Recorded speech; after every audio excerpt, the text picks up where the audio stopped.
What are some ways that we can run interference with our students with desk organization?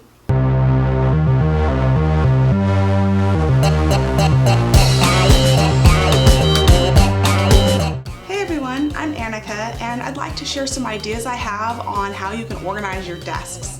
What you will need is dry erase tape, wet erase markers, and metallic washi tape. Guys, I was so excited to find dry erase tape. The first thing I thought was, oh my goodness, this would be awesome to organize students' desks. If I cut off a strip that I can put down on each desk or table, which I love using tables when I can put a student's name down with wet erase marker that doesn't smudge. So when I want to move a student, I don't have to take up the tape and redo all of my assignments.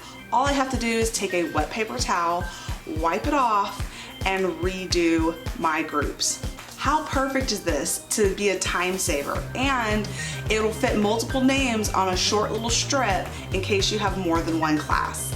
Another idea for this, especially in science and math, is actually creating yourself a little bit of a square on those tabletops that you have in the science classrooms, making this a dry erase board for those students to work on calculations, trying to figure things out before they actually write down what they're doing on their paper. So I know a lot of us like to use our desktops with dry erase markers, but not all desks allow you to do that, but this would.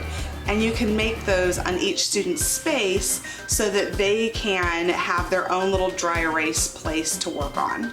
Another thing I found was this metallic washi tape, and I thought that this would actually probably be best for you to use if you were going to create a graph on a tabletop. So you can create the X and Y axis and let students graph on their table.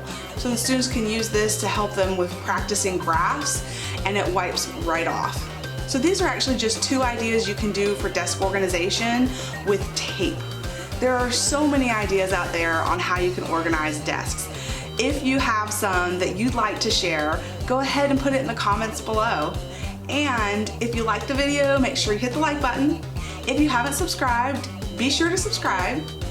And I'll see you guys next time. Bye.